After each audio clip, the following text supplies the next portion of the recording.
Next up on the Cosmic News Network, First Contact with Joshua Pert. Good morning, Earthlings. Good. How you doing today? Good. How you doing today? Welcome to First Contact Radio. Welcome to First Contact Radio. To talk about all these things I'm talking about is because in life, everything is energy. Every single thing that's out there. Yo, it's First Contact with Joshua Poet. He's the man on the mic, just in case you didn't know it. Covering news from all around the globe, from the weather and space to UFOs. He'll talk politics and make you open your eyes. Conspiracy theories and government lies. He'll dig it all up and try to find the proof. Cause it's time to demand the truth. It's time. First Contact Radio. We have time to demand the truth. It's time. First Contact Radio. We have It's time to demand the truth. It's time. First Contact Radio. It's time to demand First the Contact truth. Radio. We have arrived. First Contact Radio. It's time to demand.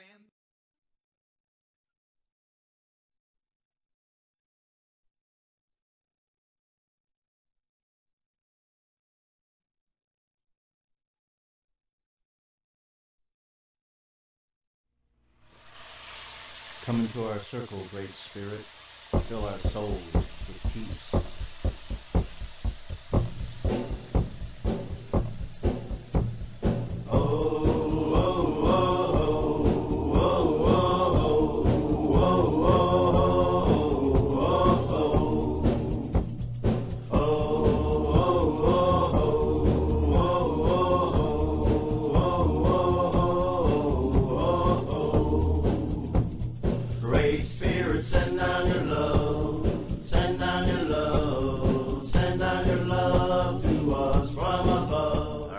Try this again. This should be working good right now.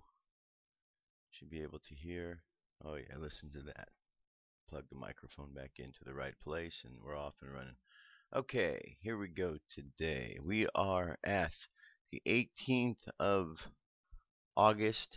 We have a sun sign in Leo and a moon sign in Gemini. The sun sign in Leo is only for a short while longer. It's going to change over from Leo into the next sign later this week. So we're at the last phases of Leo right now. So we have a fire sign for the conscious mind, ideas. The unconscious mind is air, Gemini, words, actions. So imagine that we have fire and air working together. Air can put the fire out if it blows pretty heavily. Or the fire can actually snuff out the air, or the two could work nicely and you could have a nice warm breeze. Okay, there's lots of different ways that they can work together in good fashions, and so we want to have our ideas, the fire, and our actions work together. So the actions and the words, the ideas all support each other, and if they do, it makes things very harmonious. We look at some of the other aspects we're dealing with today. We just went through a moon sign, a square, first with Mercury. Let me enlarge this so you can see it a little better. Right here, there was this square with Mercury, which is about communication.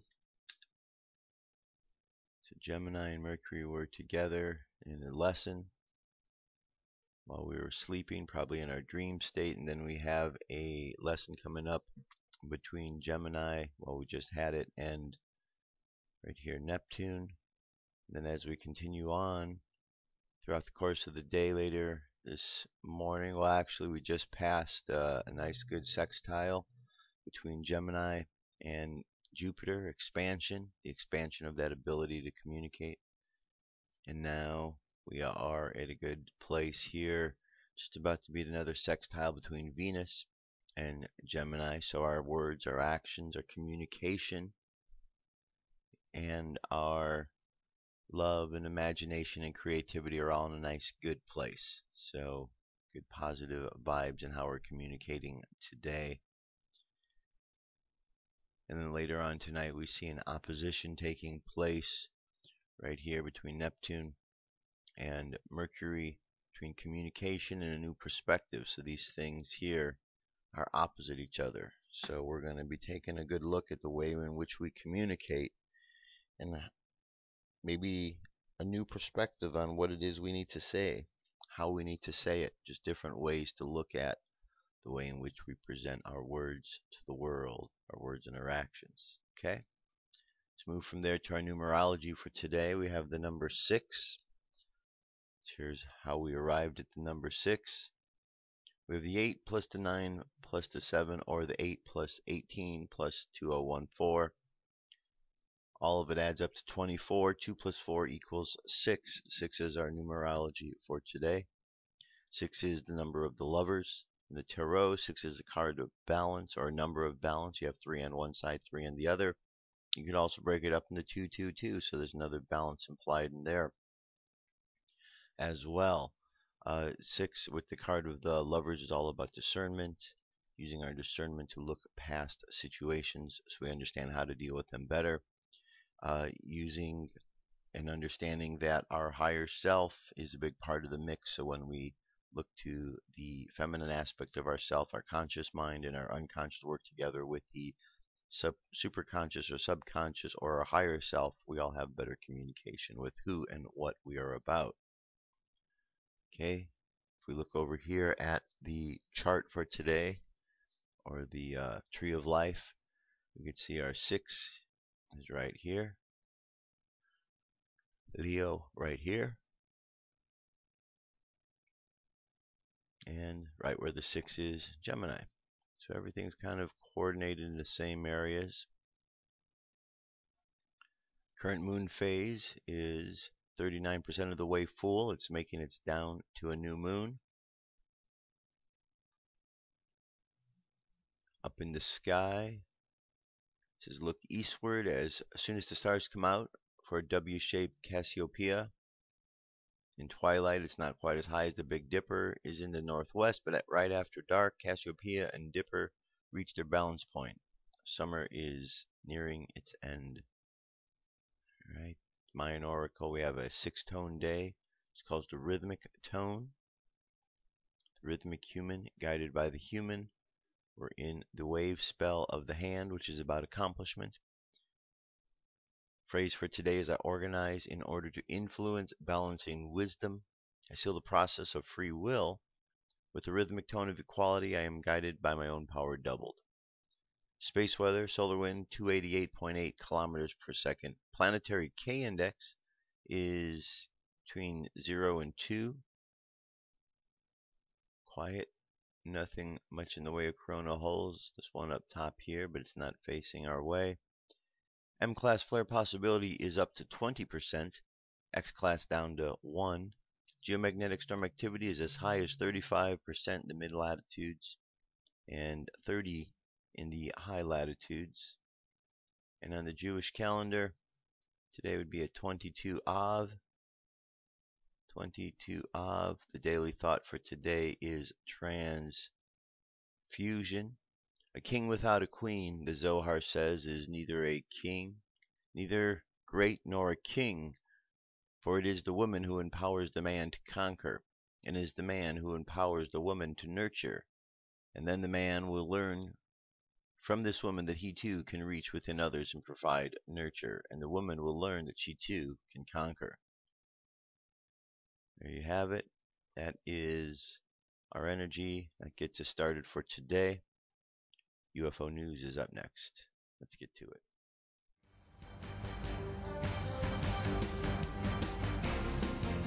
This is the UFO News with Joshua Poet. All right, Dirk, thank you very much.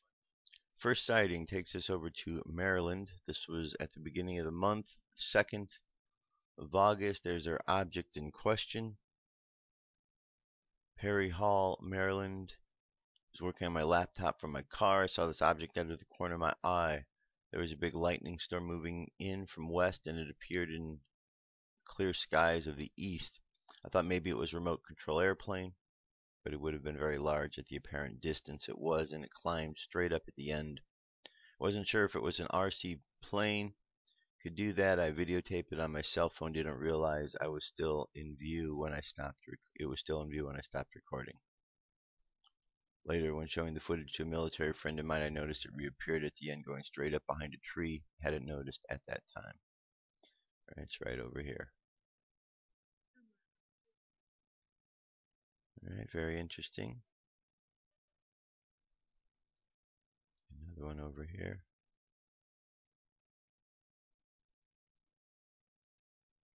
Okay. Very interesting indeed. So check it out. The link's available, firstcontactradio.com. Here's over Joshua Tree, California. This was at that conference that I was at. I didn't see this particular one, though I did see others. This was on the 10th. There's our object right there. It says, while attending the Contact in the Desert event, I left around 6:15 p.m. Sunday night to get some dinner from the local Sonic drive-thru. I ordered my food and paid the woman at the window. As she handed me my change, I noticed this dark ball in the sky straight ahead of me. At this point, it was 6:38 p.m. Watching it for only a moment, I inferred that it wasn't any kind of bird or aircraft I'm familiar with, so I grabbed my cell phone and immediately started filming. I zoomed in to catch the object on film, and the girl at the Sonic opened her window to inform me they were just waiting on my sandwich to be done. I dropped the phone as she talked to me, but focused in on the flying object as soon as she left again. I watched this small spherical object fly just over the power lines, slowly but consistently. I noticed a slight aura field of some sort around the craft with my own eyes, and the object seemed to be rotating. When I was watching it, it felt great sense of calm despite the unknown nature of its appearance. I followed the object with my cell phone until that Sonic girl handed me my food. After that, I left the drive-thru window, tried to find the object again to record its path some more, and then noticed it had greatly descended in altitude. When it dropped below the power lines, the color became camouflaged against the Valley's mountains, and I could no longer follow it. Okay, so there's our sighting right there. Zip ahead here to the very end where he loses it in the... Alright, good sighting, good shot. Next, we're going to go to Vermont. This was on the 14th. This was over Vermont, area of Vermont, just after the heavy rainfall causing major flooding in that region. 1 minute 46 seconds of this particular video. Okay. There we go. Object in question. Looks like we got two of them. Got this orb right there and the object. Okay. Links available. Check it out. FirstContactRadio.com. Now we're going to go up to the International Space Station. They have a few sightings up there, and as been noticed by those who watch, when the sightings take place at the International Space Station, NASA seems to shut off the feed. I know there are those who sometimes watch and they think that perhaps the feed is being shut off by the extraterrestrials, and that's always a possibility. But it seems more than not NASA is messing with the feed as well. So which one is it? Not quite certain. All we know is that when ships show up, NASA or somehow the camera seems to go down. But there's a nice good shot right there. Looks like a golden winged disc. This was again by Street Cap 1. A lot of great captures by Street Cap 1. He's watching the live view, the ISS, as many do, and caught this golden UFO. Looks like a golden disc standing on end with a bulge in its center. Classic disc. In the past decades, astronauts have reported metallic yellow-gold orbs while in space. Okay, very good. Moving right along, this is a man who said he witnessed secret UFO and alien files. David Armstrong claims his aunt used to work for a top-secret UFO records library at McClellan Air Force Base. In his 20s, Armstrong went to visit her, and knowing he had an interest in the subject, Armstrong says his aunt let him take a look at the files. In the video, he recounts what he claims to have seen in those files, including images of extraterrestrial spacecraft and alien beings. This is an interview that lasts 30 minutes. in which David is describing what he saw and his experiences. So check it out. I'm not going to play any of it here, but you can listen to it all. David Armstrong explaining his case. Similar UFO photographed over Italy and Colombia. There's our object in question. This large and bright unidentified flying object was photographed over Rivoli, Italy and Colombia. Both photos were taken on the 14th of February. Okay. It's a 4-minute, 34-second video with Jaime Maussan introducing things. There's right there. This is over Rivoli, Italy, and the second one, Colombia. Same type of image. Okay, check it out. Moving on. European Space Agency says that Rosetta spacecraft is meeting with aliens. This video claims to show a UFO or spacecraft following comet P67P. The poster claims that the craft has deployed its shield directly behind the comet. Poster says a monumental find comes to secure team and viewers from around the world as new images from the Rosetta spacecraft of comet 67P reveal the true nature of the space rock. Stay tuned for updates as soon as we get them. Okay. And when we go here,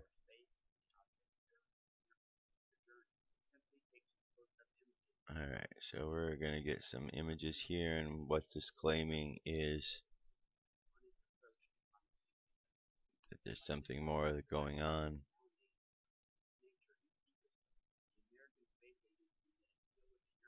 And that this is more than just a comet.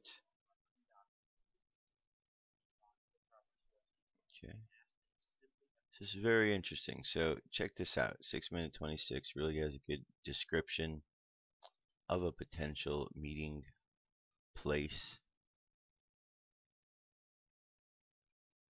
taking place here up on. Okay. Yeah, some good images, good evidence to show you. So check it out. And our very last story here, 6 bizarre and weird ways to hunt aliens. At a meeting in July, NASA scientists predicted that humans will detect extraterrestrial life within the next 20 years. The Kepler telescope has churned up thousands of new explained candidates over the past few years, and now scientists estimate that there could be upwards of 100 billion planets in the Milky Way. At the same time, here on Earth, we found life thriving even in the strangest places. That's got some scientists thinking that the odds are stacked in favor of life being pervasive throughout the universe, and now it's just a matter of finding it. NASA's prediction is based on 2 telescopes expected to debut in 2017 and 18. The first is the Transiting Exoplanet Survey satellite, which will look for Earth-sized exoplanets. The second is the James Webb Space Telescope, which should hopefully be able to spot water and the chemical signatures of life in the atmosphere of the other worlds. But there are other ways to look for aliens. Here are some of science's most interesting proposals. They may sound a little nutty, but who knows? They might just work. Well, this is one. Where there's smoke, there's fire. Sure, big telescopes can scan for oxygen and methane in the atmosphere of other worlds to hunt for tiny microisms. But to find more intelligent life, maybe we could look for their smog. Beacons in the night. While SETI is listening for alien radio transmissions, other scientists think we can also use our eyes to look for the light and the heat that might radiate from space or alien cities. Black hole sun. An advanced civilization eats up a lot of energy to maintain itself. Cosmologist Clement Vidal from the Free University of Brussels has proposed that the really advanced alien species, like the ones that could maybe link with elementary particles and space-time continuum, could potentially build artificial black holes to harvest more energy than they could get from a star like the sun. But how can humans tell if a black hole is artificial? Well, it's a good question. Solar panels on crack. Another way for alien society to fuel its advanced technology is by using solar energy, just like us. Only in the scenario envisioned by physicist Freeman Dyson in 1960, the alien solar panels could completely surround a star. We could theoretically detect these hulking megastructures by looking for their heat signatures. Aliens among us. Here on Earth, there may be creatures that are based on biology so different from our own that we don't even recognize them as living organisms. For example, NASA astrobiologist Carol Cleland, who helped coin the term shadow biosphere in 2005, has suggested that the desert varnish, the red rusty stuff that grows on the rocks, may be one such alien. Okay? And the wait and see strategy. When it comes to understanding the origins of life, a group that called itself WEDI is taking a novel approach. Instead of actively searching, the idea is to simply wait until others find us. Simply, it's short for wait for extraterrestrial intelligence, WETI. Alright, so there's 6 ways to look for extraterrestrials. I think that there's another way, and that's just kind of pay attention to the extraterrestrial sightings that are close to the planet. Because people are already seeing, and it's a little bit more of a little bit more evidence than those who aren't seeing anything when they're looking far, far, far away. Because the only thing we have seen from far, far, far away is the characters from Star Wars. Yet we know that there's something more out there, and if we look up, we see craft right in our own solar system, right in our own neighborhood. Okay, there you go. That is our UFO news for today. I'm going to jump away just for a few moments. I'll be back. We're going to continue on with our study of Kabbalah. Stay tuned. Great Spirit, send down your love, send down your love, send down your love to us from above. Oh, oh, oh, oh, oh, oh, oh, oh. Great Spirit, shine down your light, shine down your light, shine down your light to light our way. Great Spirit, shine down your light, shine down your light, shine down your light to light our way. Oh, oh, oh, oh, oh, oh, oh, oh. Great Spirit, show us the way, show us the way, show us the way to live in peace every day. Great Spirit, show us the way, show us the way, show us the way to live in peace every day. Oh, oh, oh, oh, oh, oh, oh, oh, oh. The wheel of life keeps rolling, rolling, rolling round and round, round and round. Nothing you can do will stop it, stop it. Nothing will slow it down. You gotta keep on going, going strong, going strong. You gotta keep believing and keep moving on. Oh, oh, oh, oh, oh, oh, oh, oh. All right, let's continue on. Continuing on. So, we're going to continue our study of Kabbalah. Have you been following along? Have you been reading through the mystical Kabbalah or the KYBALION? Or maybe even just looking through the Tree of Life symbol and going through the information at the builders of the Adytum? If you have, then I'm sure you found it to be very useful. If not, that's okay. We just pick up a little bit each and every time to learn a little bit more. So, let's give a little refresher here. What we have is the symbol of the Tree of Life. The symbol of the Tree of Life is made up of 32 paths. The paths are comprised of these lines here in between, which are actually called paths, and the circles, which are called Sephira. You have 10 circles, 10 Sephira, and 22 paths together. That makes 32 paths. So when the Tree of Life is discussed, and it is said that there are 32 paths upon the Tree of Life, that is where the 32 comes from. Okay? Now, we've got these 10 classrooms, these 10 Sephira. These are places where you go in to learn a particular lesson. You go in to learn this lesson, and then you leave the classroom, and you walk in between the path, further lessons. These 22 major cards are related to the 22 major arcana of the tarot. These 10 Sephira are related to the numbers 1 through 10. And the numbers 1 through 10 have with them 4 levels: fire, water, air, and earth, wands, cups, swords, and pentacles, which means within each one of these there are 4 different levels. So not only are there 10 Sephira, but actually there are 40 Sephira, because there are 10 that each have 4 different levels. Okay? So you have the 40 Sephira, you have the 22 paths.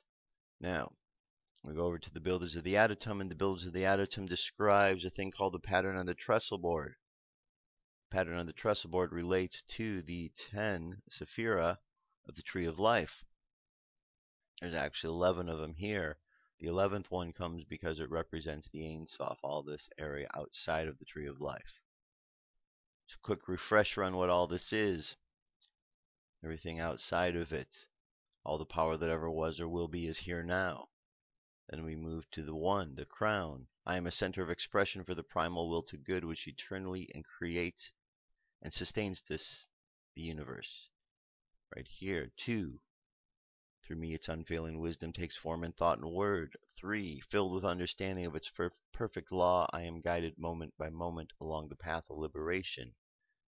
4, from its exhaustless riches of its limitless substance, I draw all things needful, both spiritual and material. 5, I recognize the manifestation of the undeviating justice in all circumstances of my life. 6, in all things great and small, I see the beauty of the divine expression. 7, living from that will, supported by its unfailing wisdom and understanding, mine is the victorious life. 8, I look forward with confidence to the perfect realization of the eternal splendor of the limitless light. 9, in thought and word and deed, I rest my life upon the sure foundation of eternal being. And 10, the kingdom of spirit is embodied in my flesh. If you start off and you just simply apply these 10 points, their pattern on the Trestleboard, truths of the self. If you simply apply these truths of the self to the classrooms, the Sephira here, that in itself will teach you a great deal about this tree. Now, as we read further into this next couple books, we have the Sefer Yetzirah, which is called the Book of Formation. Very, very old book describing all about the Tree of Life, one of the most ancient books on the subject. So as it gets into here, it talks about the 10 Sephira, makes a strong point for what they are, how some of them are fire, some of the Sephira are air, some are water, some are earth. Those elements play themselves over and over again. It tells us that about the different letters, the 22 letters that comprise everything, and of the letters, we have some of the letters are called mother letters. The mother letters are Aleph, Mem, Shin.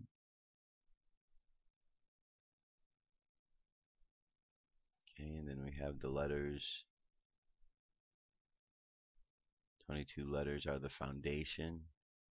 Aleph, Chet, Het. All these are the major arcana cards. Okay, and then we get into describing a bit more again about the mothers, what they are. And as we move down there, it gets into the double letters. That's where we're going to go today. Chapter 4, the double letters. We have 7 double letters.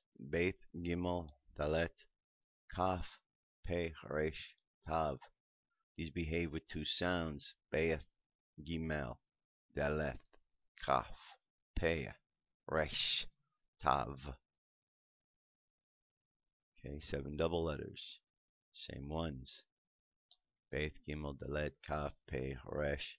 Their foundation is life, peace, wisdom, wealth, grace, seed, and dominion. It goes in and says the opposite of life is death, the opposite of peace is evil, the opposite of wisdom is folly, the opposite of wealth is poverty, the opposite of grace is ugliness, the opposite of seed is desolation, the opposite of dominion is slavery.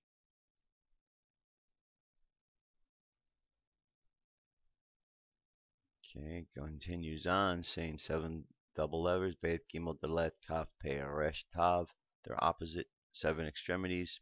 From them 6 extremities, above, below, east, west, north, south, and the holy temple is set in the middle, as it supports all of them. These 7 letters, not 6, 7, not 8. Test them, explore them, and understand this matter thoroughly, and restore the Creator to his place. Says these 7 letters, he engraved them, he hewed them out, he combined them, he weighed them, he set them at opposites, he formed them through the 7 stars in the universe, 7 days of the year, 7 gates in the body of male and female, and from them he engraved 7 heavens, 7 earths, 7 Sabbaths. Therefore he cherished the 7th under all of the heavens. And these are the 7 stars in the universe: Sun, Venus, Mercury, Moon, Saturn, Jupiter, Mars. And these are the 7 days of the year, the 7 days of creation, the 7 gates in the body of male and female, 2 eyes, 2 ears in the mouth, and 2 apertures of the nose. And through them he engraved 7 heavens, 7 earths, 7 hours. Therefore he cherished the 7th of every object under the heavens. And he caused the letter Beth to reign over life. And he tried to crown it, and he combined it with another, and he formed through Saturn of the universe the first day of the year, and the right eye of the body of the male and the female. And he caused the letter Gimel to reign over peace.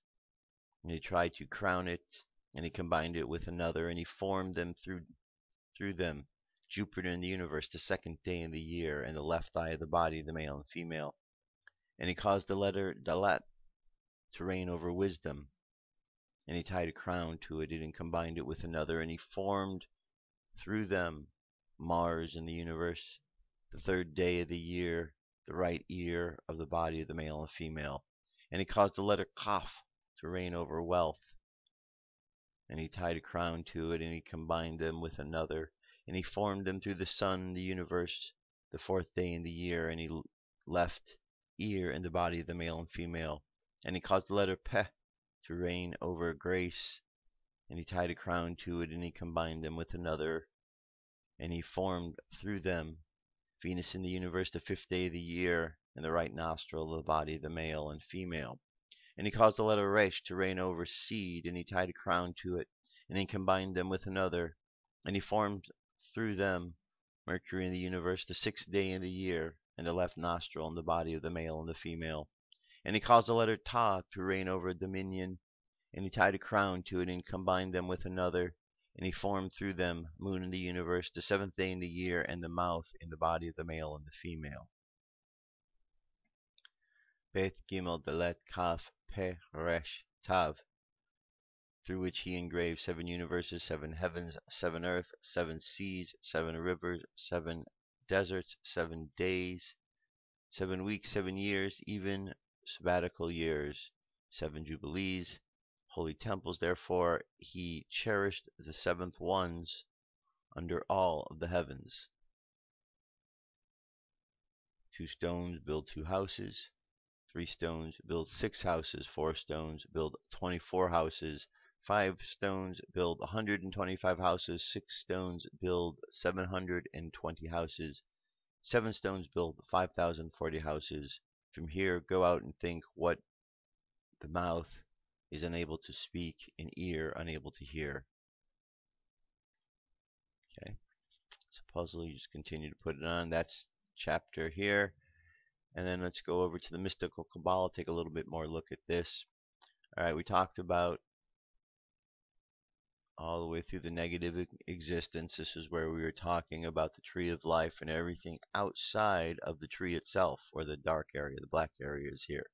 This is the negative veils of existence, which goes from the Ein to the Ein Sof to the Ein Sof Or, from nothing to limitless nothing to limitless light.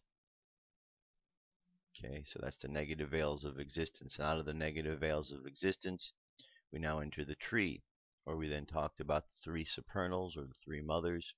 And now we're going to jump into the next phase here, which is called the patterns of the tree of life. So let's take a good look at this here.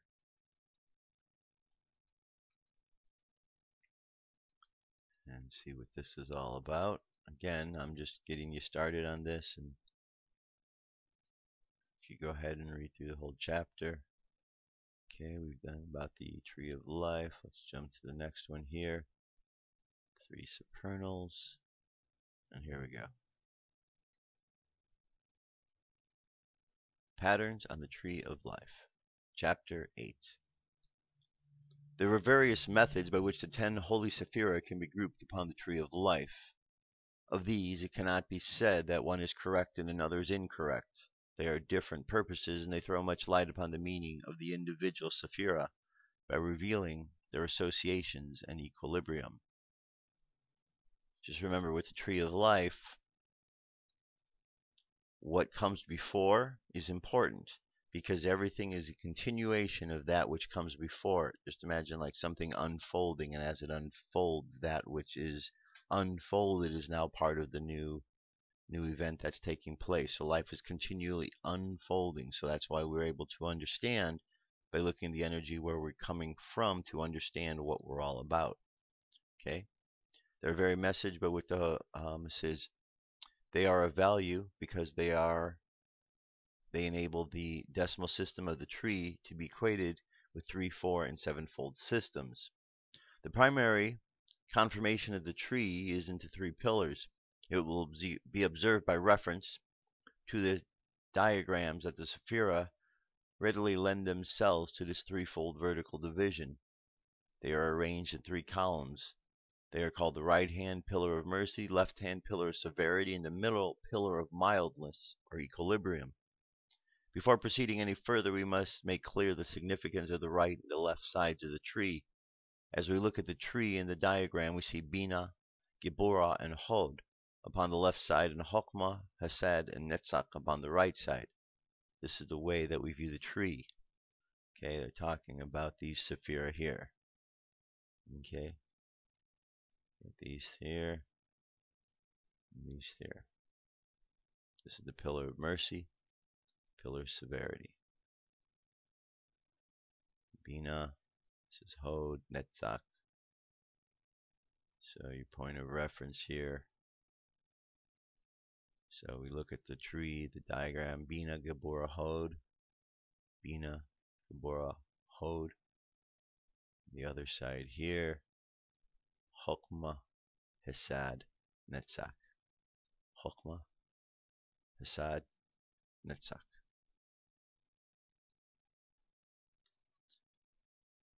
Okay, so we are using it to represent the macrocosm. But when we are using it to represent the microcosm, that is our own being, we as it were, back into it. So the middle equates to the fine, and the pillar that contains Bina, Geburah, and Hod with the right side, and the pillar that contains Chokmah, Hesed, and Netzach with the left side. The 3 pillars can be equated with the Shashuma, Ida, and the Pingala of the yoga system. So what it's basically saying is that when we look at the tree, we can look at the tree from 2 perspectives. We could look at the tree of life as if we are looking at the tree. It is in front of us, we are looking at it.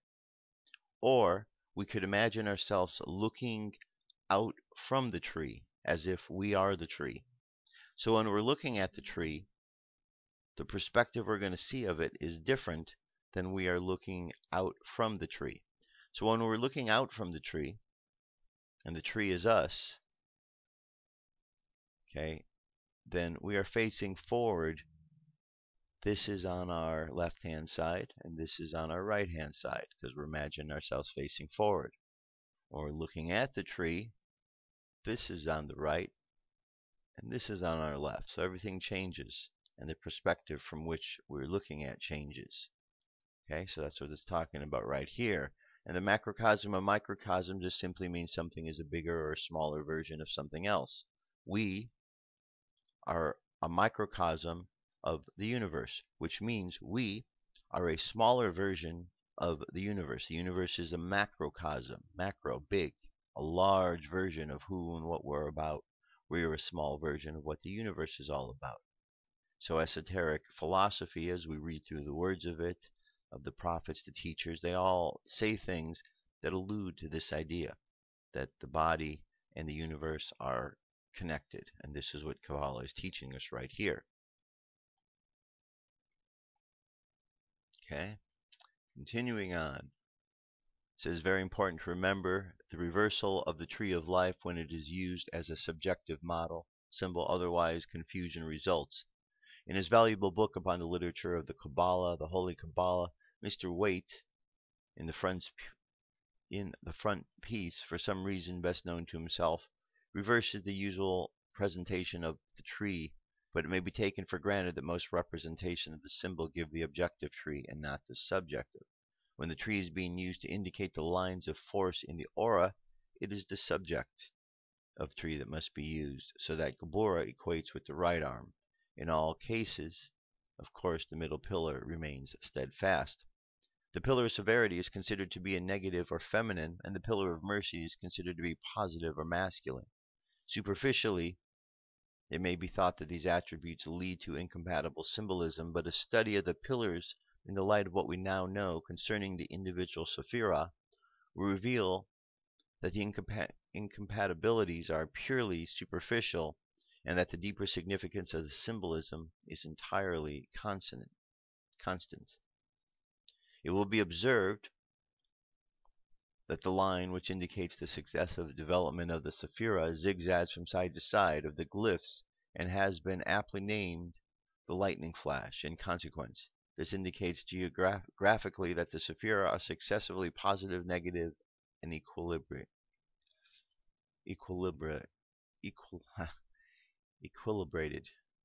I'm having trouble with that word today. This is a far better representation of the process of creation than if the spheres were represented one above the other in a straight line, for it indicates the difference in the nature of the divine emanations and the relation to each other. For when we look at the glyphs of the tree, we readily perceive the relations emanating from the different sephira and how they group, reflect, and react upon each other. So in other words, what it is saying is that when the energy comes down, it bounces from 1, 2, 3, 4, 5. This is called the lightning flash. Okay, how it bounces back from number to number. It's not just a straight shot from the top to bottom.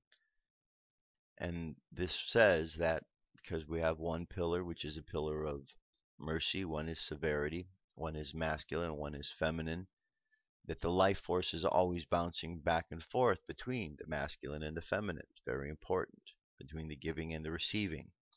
Okay, so that's what the lightning flash is, as you hear about. All right. So that the head of the pillar is severity, the negative feminine pillar is Bina, the great mother. Now to Bina is assigned the sphere of Saturn. Saturn is the giver of form. At the head of the pillar of mercy is Chokmah, the supernal father, a male potency. Thus we see here we have the opposite of form and force. Okay, here we have Bina. This is the feminine negative pillar, negative receiving. This is Chokmah, the positive masculine pillar. So we have the female and the male, the wisdom and the understanding. This is what bridges them together. In the second trinity, we have the opposition of Hasad, Jupiter, and Geburah. Again, we have the pillar of opposites of construction in Jupiter, the lawgiver and the beneficent ruler, and the destruction of Mars, the warrior and destroyer of evil. It may be asked why such a male potency of Geburah should be placed in the feminine pillar.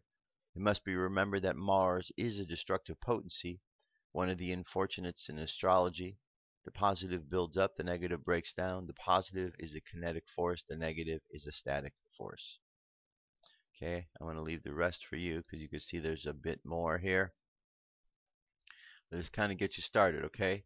So if you just today understand the negative pillar, the feminine pillar, positive pillar, masculine pillar,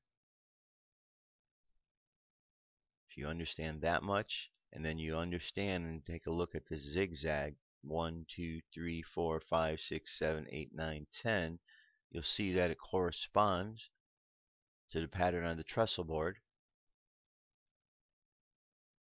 If you just take all of this, read again through the 4th chapter in the Sefer Yetzirah, go through this chapter that we went through, we started, and finish out the rest of this chapter, and just as we go through these lessons, then just take your time and apply them to the tree. And I guarantee you, as you do that, and you understand a little bit more every day, you don't have to try to learn a lot more every day, because the wisdom is going to come to you, and you're going to get to a certain point where it's just going to click in gear for you. You just start looking at these things and start making these connections. I assure you that it will all start to make more sense the more and more you look at the tree. Okay? So there you have it. That is our Kabbalistic study for today. The links are available, so you can check it out. And let us continue on here. This is an article from In5D. And I believe this is Michelle Walling. Time, words, and money used to enslave us. Yes, this is by Michelle Walling. According to the 2-part video series, The Golden Web, this holographic illusion that we are living in is derived from a supercomputer on Saturn that works with the moon to control every aspect of our lives. Time, words, and money are all interweaved to create an energy siphoning system that is more complex than most people realize. If the information shared in these 2 videos, which can be found at the end of this article, is accurate, then we just may have identified solutions to stop us from being tricked into slavery. John Lash has identified the Archons as being the artificial intelligence that is the driving force behind the Illuminati alien agenda that dominates and controls the planet. Although the Golden Web series does not identify the ETs behind the curtain, for the purpose of discussion we will call the wizard the Archons.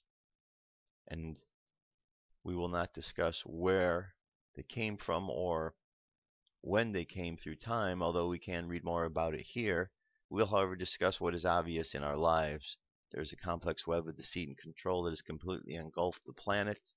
Plan it, through manipulation using tools that trick us into using our free will and choice to be enslaved and drained of energy. According to the Golden Web series, the human spine is a huge antenna that receives information from a supercomputer on Saturn. In essence, the computer is said to be the interactive game or illusion that we are experiencing. We also communicate back to the supercomputer through our golden honey spiral fluid by transmitting packets of information. The system keeps track of how much energy we have invested into the system. This includes actions like paying taxes, voting for a president, slaving away at a daily job, and similar energy siphoning tools that can quantify, and accumulate energy tabulation. And here we have Father Time. Father Time, also known as Kronos, Saturn, or Satan, is a brilliant manipulator. Time keeps us locked in the worksheet work where we get to the weekend and are gifted a break to recharge our batteries so they can begin to suck our energy again on Monday. We're locked into time. The late Jose Arguelles said that the Lord Pacal's message to humanity is that we need to live without man-made time as much as possible. You can do this by not wearing a watch or having any calendars visible. On your days off, you can listen to your body when it tells you to sleep or awake. Money truly is the root of all evil. It says money controls everything. In the movie Thrive, we are told to follow the money. War creates money, and money creates war. We are caught in a vicious, never-ending cycle of the snake swallowing its tail. When we buy into the monetary system, money causes distances and classification between people, greed and materialism, and therefore creates false power through ego. Money ties into time as much as we punch the time clock. Each of us has a database in the supercomputer as how much energy we give through money. The more energy we give to money, the more we are giving to the sent to rule us with money. We're actually working for the money that we in turn give to the power mongers who have ultimately ended up with most of everyone's money through the system. Words can hurt you. We begin with our deceitful black magic spelling at an early age when we learn how to spell. We spell words to create a sentence, a jail term, and it was created for life. We learn from books. To book is a verb meaning to arrest or to detain. Books contain chapters. A chapter is a secret society or religious order. In the chapters we have pages. A page is an understudy who serves the queen and the king, as in pages and squires. To page someone is to summon them. A page contains many sentences created by words that are spelled out by using letters. Letter is someone that allows something to be done to them. Notice all the connections in there? Pretty interesting, isn't it? Spell, sentence, book. All of these are terms related to being apprehended or in jail. If you go to jail, you're booked, put in jail.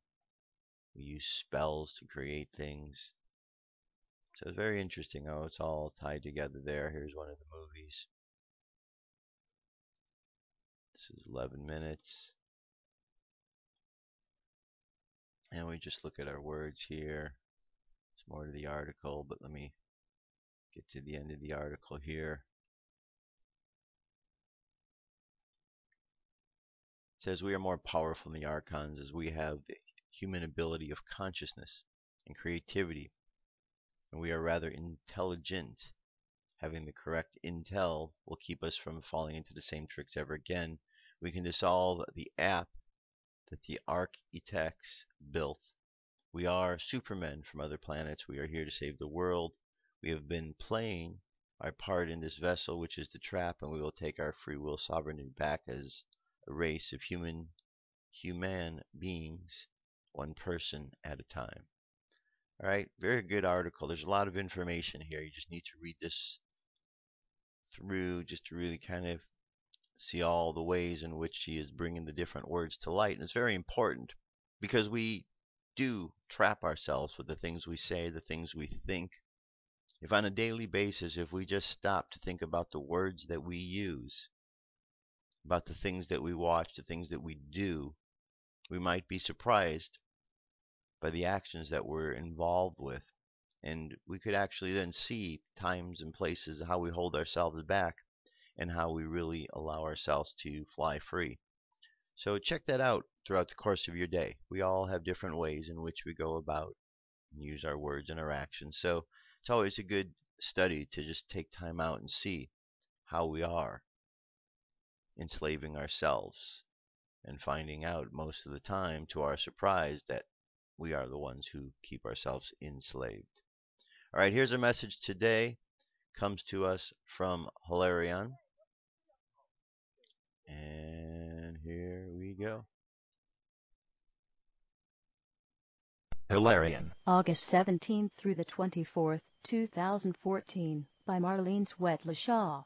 Hilarion. Beloved ones, it is a glorious time for planet Earth as she goes through the next phase of her cosmic ascension, and this will be felt by all of humanity in the coming days. It is an energy that will be stepped down in intensity so that all of her inhabitants can absorb the more refined energies. It is helpful to go within often and be open to receive the incoming energies with the intent of utilizing them to their fullest capacity, and also by intending to align consciously several times each day with the highest aspects of your I Am presence. Begin each day with a conscious alignment to your I Am and feel reverence, gratitude, and joy within your heart for the privilege and the honor to be a part of the events that are unfolding. There is nothing to fear, just allow joy and the feeling of celebration to move through you. Love in all its facets is coming home to planet Earth, and this will begin to be evident in all that takes place both on the world scene and within each human heart. Become more conscious of old mental programs that may still be running in your mind and change the programs to ones that empower and support you. The old ways are quickly becoming history as the new energetic downloads occur. Each day, walk your path as a kind, loving and compassionate ambassador as the divine plan unfolds. Many are soon to awaken and will be seeking answers to clear the cobwebs from their minds. You have already passed this way before, and patience is needed as you strive to remember how difficult it was. The awakening ones will not have such a hard time of it as you, the faithful ones, did, for their awakening is in the flow of cosmic events, and the energies that are prevailing are in support of this occurrence. Be aware that there might be Kundalini energies rising within the awakening ones, and send your love and balancing intentions to them. We are now moving into an accelerated time for all of humanity as their hearts begin to let down the barriers and shields which have been present within their human templates. This will open their awareness to new ways of interacting with each other, and they will see solutions to long-standing problems in many different perspectives. It will feel like a breath of fresh air and the sense of renewal in all that takes place as these understandings occur. The new energy templates do not support the old paradigm systems any longer, and humanity as a whole will feel more liberated and empowered in a way that no longer confines and imprisons them in duality and polarity consciousness. The prevailing energies are aligning to the oneness of all, and unity consciousness is the new paradigm the earth and all upon her will now experience. As the old continues to crumble into dust, the new arises in a vast array of potentials and possibilities. You who anchor the light upon and within the planet are the hope and the mainstay of the new earth reality. We say to you, dream your dreams and expand your visions into new and uncharted territory. Once again, you are all reminded that the very atmosphere around you is filled with new information, new ideas, new inventions, new technology, and new solutions to move you all confidently forward on your individual and collective destinies. Open yourselves up to receive the knowledge and the gifts that come to you upon the winds of change. All you have to do is state your intention each day to be open to all that is new and all that is ready to come into manifestation within you, and you will find that it is so as you use your divine gift of free will in benevolent and harmonious ways. All that you seek is within you, and it behooves each of you to spend more time in meditation and quiet contemplation. In this solitude come the answers to your questions, and life in general will become more peaceful and filled with graceful synchronicities which move you through the changes into your highest and best life yet. As you surrender to the highest aspects of yourselves, life will explode with amazing and wondrous miracles which will unfold and take root in your personal and collective lives. As you walk the earth as the master of your thoughts, words, actions, and intentions, your own potential will unfold and blossom into new and amazing realities. No matter what your chronological age, you have only just begun. Until next week. I am Hilarion. Very nice message from Hilarion, which brings us to our meditation for today. So go ahead and close your eyes. Take a deep breath and exhale. Take another deep breath and exhale again. And one more deep breath and exhale. Imagine yourself walking along the path of life, just contemplating and looking at everything around you.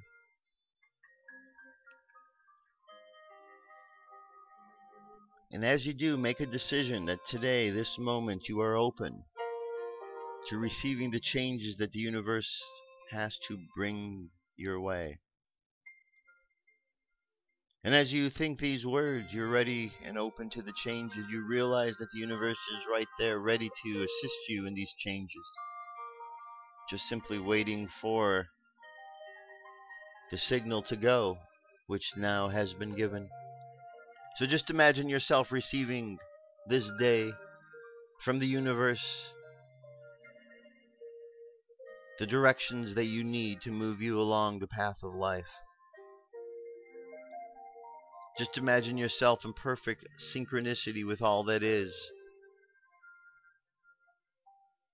and that all the experiences you meet today are the experiences that you need to be having, because they move and evolve you forward to the next phase of your life. So just imagine yourself receiving today the wisdom of the universe, wisdom that evolves you and moves you forward. Contemplate the words of today's affirmation. I am totally comfortable being myself. I'm totally comfortable being myself. And just imagine yourself walking that path, open to the changes of life. And so just let that be enough.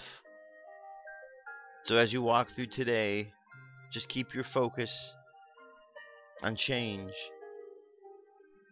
and allowing the universe to know that you are ready to change, to make the changes that are required, and you are open to the change the universe brings your way, all for our highest good. So just allow yourself on that journey of change throughout the course of today, and let's bring our conscious mind back to the present moment on the count of 3. 3, coming back to the present moment filled with confidence. 2, coming back to the present moment filled with faith. And 1, coming back to the present moment, happy, healthy, and whole. Happy, healthy, and whole. Take another deep breath. Exhale, and open your eyes. That's it, my friends. That's our show for today. Thank you so much for being here again. Glad to be back. I'll be back tomorrow. We'll continue on with the Book of Enoch and other news and information. So until then, you have yourself an awesome day. I'll talk to you soon. Peace. I'm out of here.